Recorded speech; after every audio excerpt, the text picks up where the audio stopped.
നിങ്ങളുടെ favourite shows ഇനി ഒരിക്കലും മിസ്സാവില്ല. ഇപ്പോൾ C5 കാണും നിങ്ങളുടെ ഫേവറേറ്റ് ഷോ തികച്ചും സൗജന്യമായി. ശ്രീ എന്ത് ഗിഫ്റ്റാ മോൾക്ക് വേണ്ടി വാങ്ങിയത്? ശ്രീക്ക് അതിന് സമയം കിട്ടിയിട്ടുണ്ടാവില്ല. എല്ലാത്തിനും വേണ്ടി ഓടി നടക്കല്ലേ.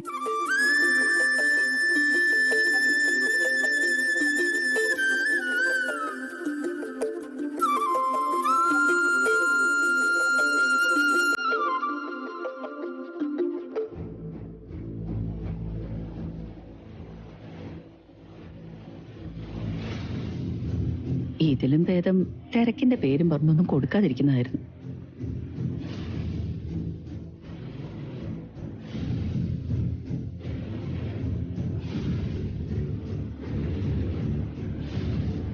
അമ്പാടിക്കണ്ണനാണല്ലോ. അപ്പോ ആൺകുട്ടിയാണ് ശ്രീയുടെ മനസ്സിൽ. ഈശ്വരൻ എന്ത് തന്നാലും ഞങ്ങൾ സന്തോഷത്തോടെ സ്വീകരിക്കും അച്ഛമ്മേ.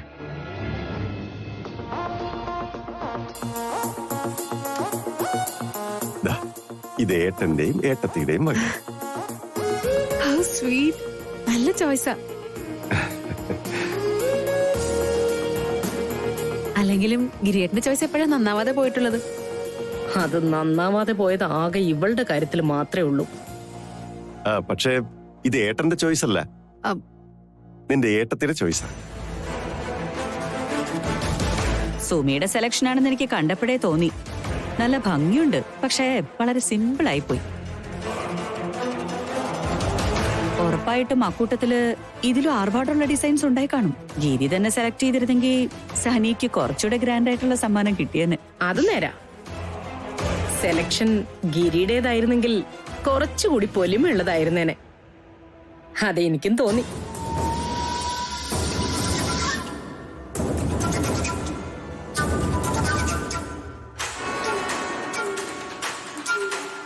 എന്നാ ഈ വിഷയത്തിൽ തെറ്റുപറ്റിയത് നിങ്ങൾക്കാ. സത്യത്തിൽ എന്റെ മനസ്സിലുള്ള ചോയ്സ് പുറത്തു പറയാതെ ഞാനിത് സുമിയെ കൊണ്ട് സെലക്ട് ചെയ്യിച്ചതാ. ഞാൻ മനസ്സിൽ കണ്ട മോതിരം തന്നെയാണ് സുമി സെലക്ട് ചെയ്തത്. ഇവിടെ എല്ലാവരുടെയും മുന്നിൽ വെച്ച് ഇങ്ങനെ പറയാനാണോ ഗിരി അപ്പൊ വീട്ടിൽ വെച്ചൊന്നും പറയായിരുന്നത്?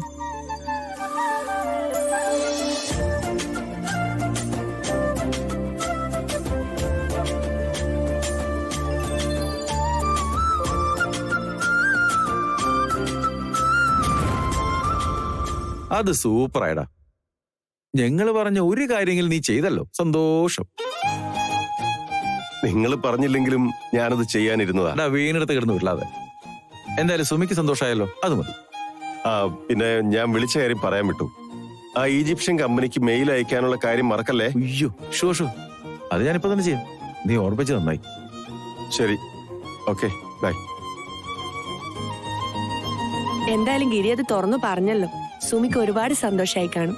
ഇതാ അവന്റെ പ്രശ്നം, ഒന്നും അറിഞ്ഞു ചെയ്യില്ല, എല്ലാം പറഞ്ഞു ചെയ്യിക്കണം. ഗിരി ഒരു പ്രത്യേക സ്വഭാവക്കാരനല്ലേക്കു. അവനെ നമ്മൾ വേണം മാറ്റിയെടുക്കാൻ. ഇനി വരുന്ന അവന്റെ കോഴിക്കോട് ട്രിപ്പിലും സുമിയെ ഉൾപ്പെടുത്തണം. അക്കു ആ കാര്യം ഗിരിയോട് സംസാരിക്കണം. അതെ, നമ്മൾ പറഞ്ഞ ചിലപ്പോ അവൻ അത് കേട്ടില്ലെന്ന് വരും. അതുകൊണ്ട് നൈസായി അച്ഛമ്മയെ കൊണ്ടൊന്ന് പറയിപ്പിച്ചാ മതി. അത് ഞാൻ ഏറ്റു. ഡൗൺലോഡ് ചെയ്യൂ C5 ആപ്പ്. കാണൂ എല്ലാ എപ്പിസോഡുകളും സൗജന്യമായി.